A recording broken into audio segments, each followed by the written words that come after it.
ভারতের গোয়ায় অনুষ্ঠিত নারী সাফ চ্যাম্পিয়নশিপ 2026 এর প্রথম সেমিফাইনালে নেপালকে 2-1 গোলে হারিয়ে বাংলাদেশ দল ফাইনালে তাদের জায়গা নিশ্চিত করেছে।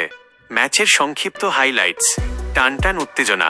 ম্যাচের শুরুতেই 22তম মিনিটে গোল খেয়ে পিছিয়ে পড়েছিল বাংলাদেশ দল। নেপালের পক্ষে গোলটি করেন গীতা রানী।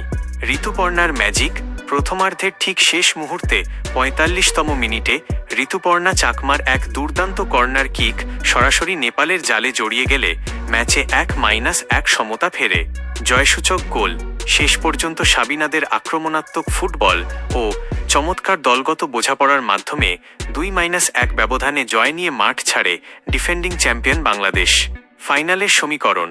এই জয়ের মাধ্যমে বাংলাদেশ দল টানা তৃতীয়বারের মতো সাফ চ্যাম্পিয়নশিপের ফাইনালে খেলার গৌরব অর্জন করল। শিরোপা ধরে রাখার এই লড়াইয়ে ফাইনালে বাংলাদেশের প্রতিপক্ষ শক্তিশালী ভারত, যারা দ্বিতীয় সেমিফাইনালে ভুটানকে 1-0 গোলে হারিয়েছে।